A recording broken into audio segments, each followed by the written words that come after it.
था मुख्यमंत्री नीतीश कुमार के नेतृत्व में प्रधानमंत्री से मिले थे जातीय जनगणना को लेकर के, लेकिन अब केंद्र सरकार हल्फनामा दायर की है कि जातिगत जनगणना कराना संभव नहीं है। तो क्या इस पर आरजेडी क्या करेगी, जेडीयू को क्या नसीहत? देखिए, माननीय नेता प्रतिपक्ष ने माननीय मुख्यमंत्री जी से आग्रह किया था।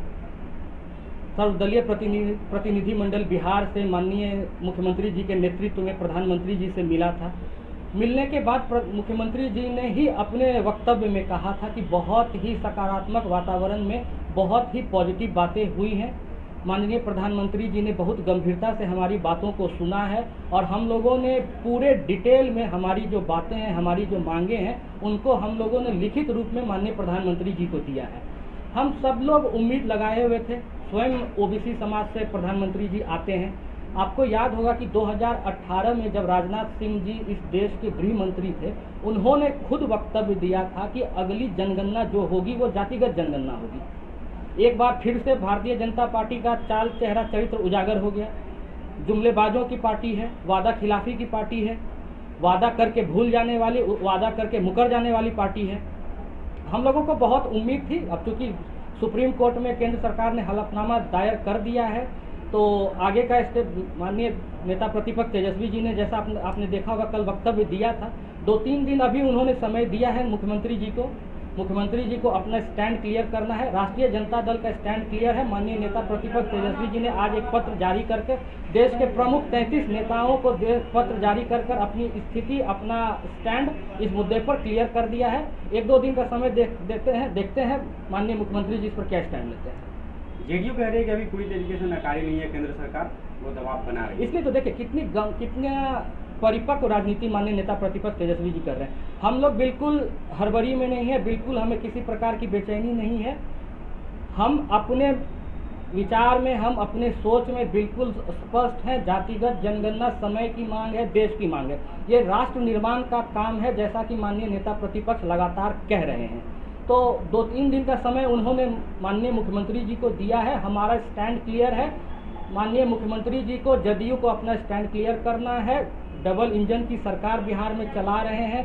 बिहार विधानसभा से सर्वसम्मति से 2 बार ये प्रस्ताव पारित हो चुका है, जिसमें भारतीय जनता पार्टी भी शामिल थी और भारतीय जनता पार्टी के नेता भी शामिल थे।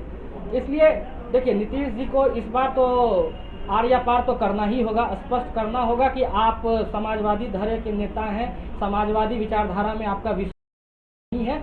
आप किस प्रकार से जातिगत जनगणना करवाते हैं, करते हैं, बिहार को भी इंतजार है, पूरे देश को इंतजार है इसका। जेडीयू जो है यानी कोई फैसला लेने से बच रही है। क्या लगता है कि आने वाले दिनों में जेडीयू इस पर अलग हो सकती है बीजेपी से? देखिए, जिस प्रकार की स्थिति अभी माननीय मुख्यमंत्री जी की है, कहने को देखने को तो इस डबल इंजन सरकार के चेहरे हैं, लेकिन जिस प्रकार से बिहार की जनता ने उनको नकारा है और मात्र 43 सीट पर वो आ गए हैं, और जिस प्रकार से लगातार भारतीय जनता पार्टी ही उनको चारों तरफ से घेर रही है, शिकंजा कस रही है, तो मुझे मतलब अगर देखा जाए तो हम लोग इंतजार सही में कर रहे हैं। लेकिन जो हाल फिलहाल का नीतीश जी का जो स्टैंड रहा है, देखते हैं क्या डिसीजन लेता है। देखिए, हड़बड़ी में तो कोई बातें नहीं कही जा सकती है ना।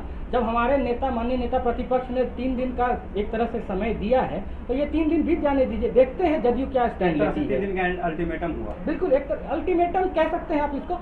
देखिए, मुद्दा गंभीर है, लोगों से जुड़ा हुआ है।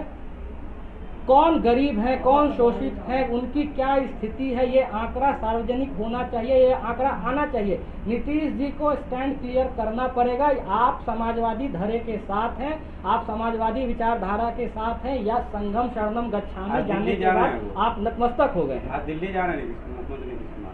अब देखिए, प्रधानमंत्री जी से मिलने का कार्यक्रम उसमें है या नहीं है, ये तो अभी नहीं पता है।